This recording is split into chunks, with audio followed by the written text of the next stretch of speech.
Waking up early every day has been my most constant struggle. Every waking day is always a battle between my bed and the inviting feeling of snooze and oblivion versus the sound of the screeching alarm and the nudge of my housemate, friend, and workmate, Patrick. I am almost always half asleep every time I commute to work at 6:30 a.m. to fulfill my adult obligations. It has been this way ever since I started working 4 years ago, July of 2019. The routine of having to wake up forcibly early to report to school has been a cycle that I wanted to avoid but has entrapped me because of the profession I gave my heart into. I started working at my current job 3 years ago, and this particular road has been what I am seeing every single day since I started going to school, way before I had to work. I had the honor of having to work and serve my high school alma mater, Holy Child's Academy. This was a promise I had kept to my former teachers, now colleagues. I am lucky to be given the opportunity to work with my mentors, who still continue to be my mentors until this day. Teaching is tiring. It drains and consumes me, but it also enriches and fulfills me. As I walk towards the senior high school campus after logging in, I had to mentally prepare myself for the unexpected. Every day is always unexpected with 300 something students around. I like to prepare myself by doing my daily routine of arranging things, fixing myself, and familiarizing myself of what to do for the day. Like what I always say, dapat sayo pa lang na anak ko nindot nga mabuhat kay may na lang na anay tarungdaan sa ako ang adlaw. That was a mantra that was very hard to keep as I always get late to school. My mind has been a battlefield for a few months now. There has been a lot going on with my personal life, and as much as I do not want it to affect my work, it does. Very much. I had to fulfill my daily obligations with a heavy heart and a weary mind.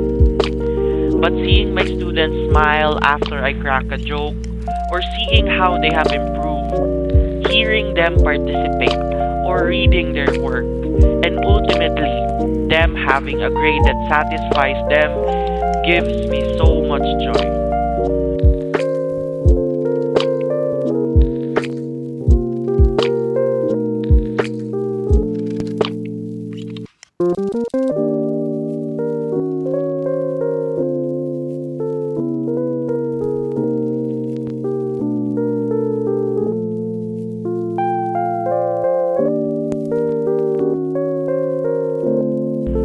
At this point, Patrick and I has gotten really hungry, and so we decided to get burgers for breakfast at a nearby burger place.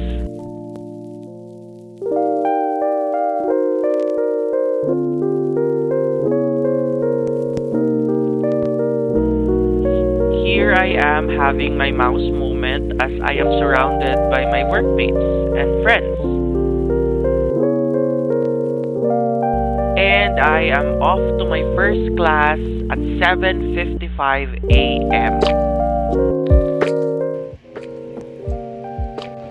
I am currently encoding grades right now since it's the submission of grades. Well, technically, kahapon dyan ang deadline, but there are things na lisod apason, especially with the senior high school grades right now. We really just had our exams a few days ago, so medyo nag-apas yun, but we'll push through, of course. We always push through, diba?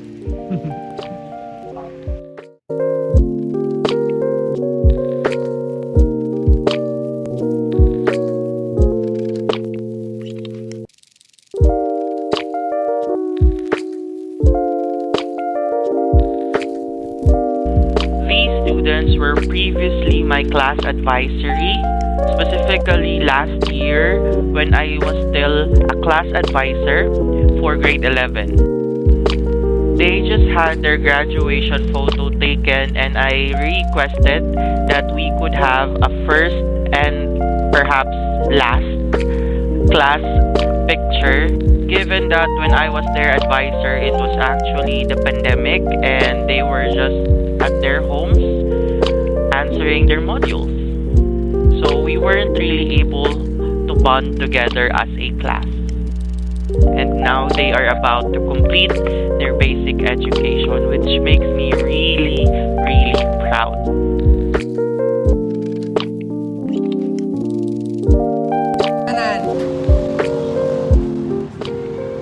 Smile, smile, girls.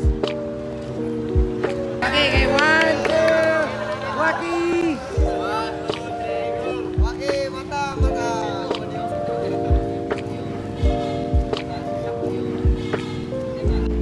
I then spent the rest of the afternoon just encoding grades and adjusting it based off of the performance of my students.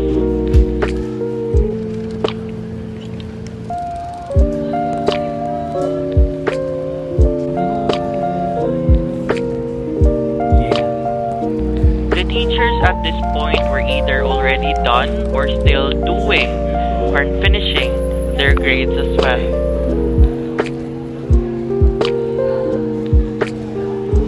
This is actually my main table at the faculty room, but I decided not to use it for now because of the volume of paper that needs to be sorted and arranged and returned. I had to leave earlier as usual because I have forgotten a few papers back at home that needs to be recorded for the final grades for the third quarter.